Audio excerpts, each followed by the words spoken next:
Your 4-year-old can unlock an iPad. They know exactly where their favorite YouTube video is. They can swipe, search, choose a game, change the volume.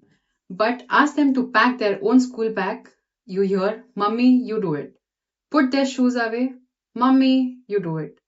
Wear their clothes, I can't. Clean up their toys, they ask you to do it. And this is where I want you to pause. Is the problem that children today don't want to be independent? Or have we accidentally made independence unnecessary for them? Think about a typical morning. The parent wakes the child, chooses the clothes, brushes the child's teeth, feeds them the breakfast, packs the bag, finds their shoes, carries the water bottle, reminds them about everything, and then when the child reaches the school, we expect them to suddenly be independent. The teacher expects them to sit properly, keep things by themselves, remember what is there for homework. They have to take care of their belongings and follow all the instructions in the school and try to solve the problems by themselves. But independence isn't something children suddenly switch on when they enter the school. It is a skill that develops through practice. When a child packs their own bag, something much bigger than just packing the bag is happening. They have to remember what they need. They have to find the object, sequence the steps, make those tiny decisions, notice what's missing, and complete the task. What happens in this process? Their skills are developing, their cognitive development is improving, their hand eye coordination is developing, their finger muscles are strengthening. They are involved in planning, organizing, remembering instructions, and managing behavior. And like many other skills, this develops gradually through childhood experiences and practice. Now, this doesn't mean we should tell a 4-year-old from tomorrow, you're responsible for everything. That's not independence, that's overwhelming a developing child. Independence has to match the development. A 2-year-old can easily put the toys away. A 3-year-old may be able to choose between two outfits. A 4-year-old may help pack part of their bag. A 5-year-old may remember more of the routine. The goal isn't to do it perfectly. The goal is give the brain opportunity to practice. And here's something I completely understand. You're already running late, the child is moving slowly, you're getting frustrated. So you think, let's just do it. And honestly, sometimes that even necessary. We are not going to pretend every morning to be a Montessori lesson. But if we always do it because it's faster, the child doesn't get the opportunity to become faster. If we always remember because it's easier, they don't get to practice remembering. If we always solve the problem for them, they don't get to practice problem solving. And now let's come back to the iPad. The interesting question isn't, is the iPad making my child lazy? It's far too simplistic. The more useful question is, what is the child doing during the time the screen occupies? If the child spends significant amount of time passively consuming entertainment, what opportunities might be reduced? There's reduction in physical play, there's reduction in conversation, there's no role play, they are not involved in helping at home, they are not building something, they are not drawing, they are not getting bored.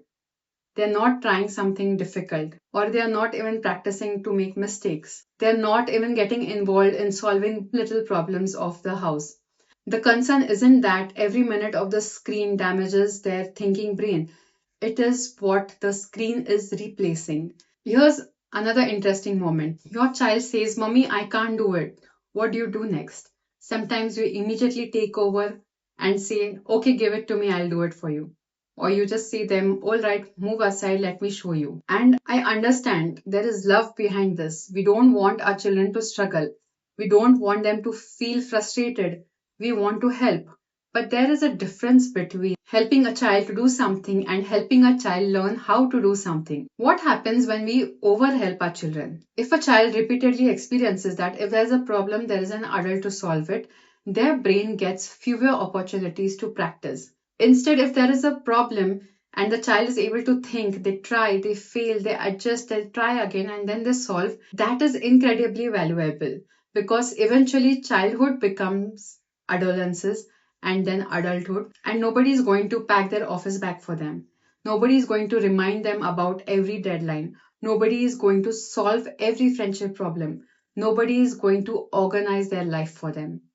The small responsibilities of childhood are rehearsal for the bigger responsibilities later in life. Imagine your child has forgotten their water bottle. One response is, "Oh no, you forgot it again, I'll bring it." Another response is, "What do you think we can do now?" Maybe the child says, "I'll use the school water." Great, the problem is solved. Next day, the child remembers, "What do I need before I leave?" Shoes, bags, water bottle. Now the child is participating in remembering.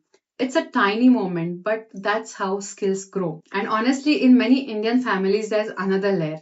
We often show love by doing things for our children. Mummy is feeding, grandpa is packing the bag, daddy is cleaning the shoes, mama reminds them about something, grandparents are constantly helping. And sometimes the child reaches school having had very little opportunity to do little things independently. This isn't about blaming parents or grandparents. It's about noticing how childhood experiences are changing. So maybe the question isn't, why is my child so dependent? Maybe we can ask, where does my child get to practice independence? Can they solve a small problem? Can they take responsibility for something? Can they experience the satisfaction of saying, "I did it myself"? So the next time your child says, "Mummy, you do it," you don't necessarily have to say yes. You don't have to say, "You're a big child now, do it yourself." There's a middle ground. When your child asks you to do something, ask them to try it themselves, and you are there to help them if they get stuck. Because independence isn't created by withdrawing support, it's created by gradually transferring responsibilities. Your child being able to operate an iPad isn't proof that they are independent. And your child needing help doesn't mean they are incapable. They are growing, they are learning, and every ordinary task gives us an opportunity to let them practice. Simple tasks like packing a bag, putting away shoes, choosing their own clothes, cleaning up the toys, remembering to take their water bottle. These things look so small, but to a developing brain, they are rehearsal for life. Maybe childhood isn't about doing everything for them. Maybe it's about slowly making ourselves less needed. I'm curious, what is one thing your child is completely capable of doing, but you still find yourself doing it for them? Tell me in the comments, and if this video made you look differently at those little everyday tasks, share it with another parent. Please like and subscribe to this channel for more practical parenting tips.